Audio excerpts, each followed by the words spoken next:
अधिवक्ताओं ने अपनी नैतिक एवं कानूनी जिम्मेदारी का निर्वहन करना चाहिए। इस विषय पर मैं अपनी बात रखना चाहूँगा। साथियों, ये बहुत एक महान विचारवंत ने कहा है कि education is only piece of paper, your education must reflect in your behaviour. यानी आपका जो शिक्षा है, ये शिक्षा आपके सर्टिफिकेट में नहीं बल्कि आपके बर्ताव में, आप समाज के लिए अपना जो योगदान दे रहे हैं उसके लिए, उस प्रति आपकी क्या भावना है, उस आधार पर दिखता है। डॉक्टर बाबा साहब अम्बेडकर ने कहा था कि my education is for my society, और ये भी कहा था कि जिस समाज में 10 डॉक्टर, 20 इंजीनियर और 30 वकील रहेंगे, उस समाज के ऊपर कोई अन्याय नहीं कर सकता है। लेकिन आज लाखों में वकील है, डॉक्टर है, इंजीनियर है, अर्थात बुद्धिजीवी लोग हैं, लेकिन समाज के ऊपर जो अन्याय है वो रुक नहीं रहे, बल्कि बढ़ते बढ़ते जा रहे हैं। कि आज हमने देखा कि मणिपुर जैसी घटना घट रही है और हमारे जो बहुजन समाज के SC, ST, OBC और माइनॉरिटी के सभी लोगों पर जुल्म हो रहा है। तो इसलिए इस बात को हमको समझना जरूरी है कि हम हमारी जो शिक्षा है उस शिक्षा का इस्तेमाल समाज के सुरक्षता के लिए, लोकतंत्र को बचाने के लिए कैसे किया जा सकता है, उसके बारे में निश्चित रूप से चिंतन होना चाहिए। हम जब अधिवक्ताओं में काम करते हैं तो हमको पता, ये अनुभव आता है, ये एक्सपीरियंस आता है कि वो कहते कि हमको वक्त नहीं है, हमको केस की स्टडी है, पूरा दिन सुबह से शाम तक उसमें चला जाता है। लेकिन काशीराम जी कहते कि अगर इरादे नेक है तो रास्ते अनेक है, वरना अगर इरादे अगर नेक नहीं है तो बहाने अनेक है। तो इस सिद्धांत को ध्यान में रखते हुए अगर बुद्धिजीवी लोगों ने अगर ध्यान दिया तो निश्चित रूप से समाज के ऊपर जो जुल्म हो रहा है उसको हम लोग रोक सकते हैं।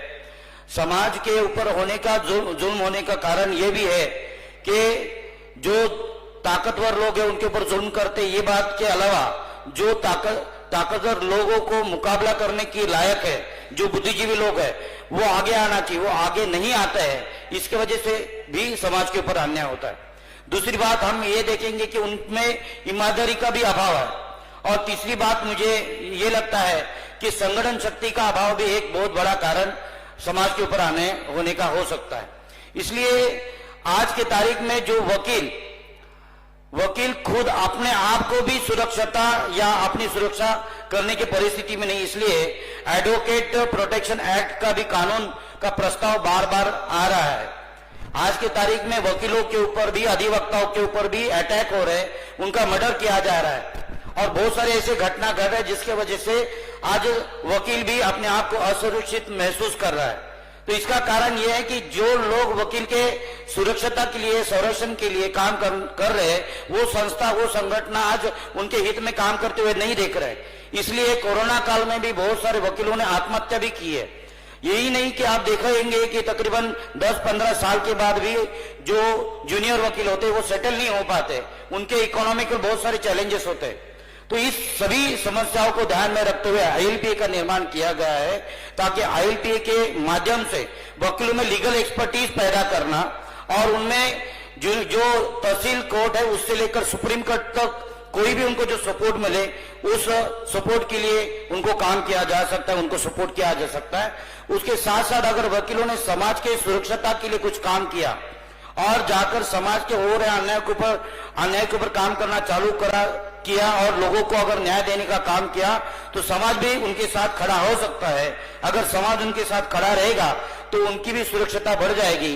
और आज महाराष्ट्र में सभी विभाग में, सभी तहसीलों में, सभी जिला में विभाग प्रभारी के तौर पर नियुक्त किए गए हैं। मुझे आशा है आने वाले समय में ILPA के माध्यम से महाराष्ट्र में भी जो अन्याय बहुजन समाज के ऊपर हो रहे उसको रोकने के लिए ILPA एक बहुत बड़ा कदम उठाएगा। आज छोटे छोटे मुद्दे हैं जिनको लेकर लोगों को मदद की जरूरत रहती है, आंदोलन रहता है, धरना रहता है, उस वक्त वकीलों की जरूरत रहती है। तो सभी ऑफसेट विंग्स के कार्यकर्ताओं को मैं यहाँ पर अपील करता हूँ कि अपने तहसील स्तर पर, सह स्तर पर, जिला स्तर पर जो भी आपके संपर्क में वकील है, लॉ स्टूडेंट है या विधि व्यवसाय में काम करने, जुडिशरी सेक्टर में काम करने वाले लोग हैं, उन लोगों को हम लोग साथ में जोड़े। अगर इन लोगों को हम लोग जोड़ेंगे तो निश्चित रूप से ILPA का ताकत बढ़ेगा और समाज के हित में काम होगा और समाज के ऊपर जो अन्याय को दूर करने के लिए हम काम कर सकते हैं। धन्यवाद। जय मूल्यवास। धन्यवाद मान्यवर नीलेश येलवे जी। इसके बाद मैं विषय पर बात रखने के लिए आमंत्रित करना चाहूंगा एडवोकेट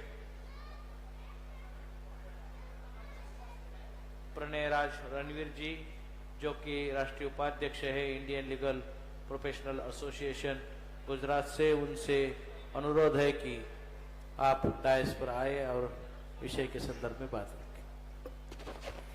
साथियों, भारत मुक्ति मोर्चा का 13वां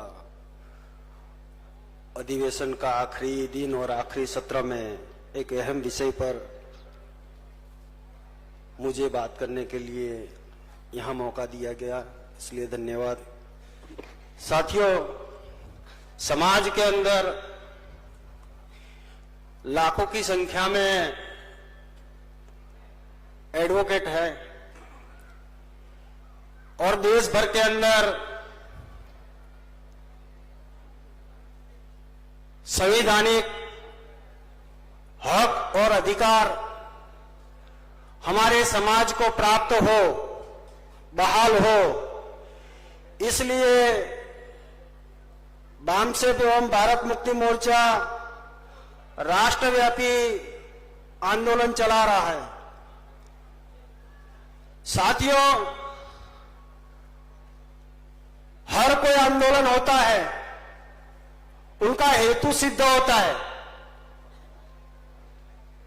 भारत मुक्ति मोर्चा और वामसेप का भी हेतु सिद्ध है कि हमारे महापुरुषों ने अथाक मेहनत एवं प्रयास करके संविधान के रूप में हमको हक अधिकार दिए, उसकी बदौलत समाज के अंदर बुद्धिजीवी वर्ग निर्माण हुआ। इसमें से अधिवक्ता महत्व का वर्ग है। समाज में चल रहे आंदोलन, बहुत सारी कठिनाइयां आती है, आपदा आती है और कानूनी तौर पर भी शासन प्रशासन की ओर से समस्या पैदा होती है। तो ये अधिवक्ता उनको अपना सामाजिक उत्तरदायित्व समझकर सामाजिक तौर पर संवैधानिक हक अधिकार के लिए जो आंदोलन चलाने वाले संगठन है, उनको कानूनी तौर पर अपनी जिम्मेदारी का वहन करना चाहिए। साथियों, आने वाले दिनों में देश भर के अंदर इंडियन लीगल प्रोफेशनल एसोसिएशन के माध्यम से यही विचारधारा के आधार पर वामसेप एवं भारत मुक्ति मोर्चा के आंदोलन को सफल बनाने हेतु और कानूनी तौर पर अधिवक्ताओं का उत्तरदायित्व हम लोग निभाने के लिए आश्वस्त करता हूं कि आने वाले दिनों में इंडियन लीगल प्रोफेशनल एसोसिएशन के माध्यम से सामाजिक एवं कानूनी तौर पर हम कंधे से कंधा मिलाकर संगठन के साथ खड़े रहेंगे और जो भी कानूनी लड़ाई लड़नी होगी, उस सारी कानूनी लड़ाई के लिए हम लोग देश भर के अंदर अधिवक्ताओं की फौज निर्माण करेंगे। साथियों, वामसेप राष्ट्रीय स्तर पर हमारे संविधान बचाने हेतु, संविधान में दिए अधिकार बचाने हेतु कार्य कर रहा है। जिस अधिकारों से हम लोग बुद्धि वर्ग पैदा हुए, आज समाज के अंदर कम संख्या में आंदोलन के साथ सहायक रूप में अधिवक्ता, डॉक्टर, प्रोफेसर, इंजीनियर दिखाई देते हैं। उनको अपनी जवाबदारी को समझना चाहिए। जिस समाज ने हम लोगों को हक अधिकार दिए हैं, उस हक अधिकार बचाने की नैतिक जिम्मेदारी हमारी भी है। साथियों, ये आप लोगों ने मुझे ध्यान से सुना, इसलिए धन्यवाद। मैं अपनी बात को यहाँ पूर्ण करता हूँ। जय मूल्यवासी।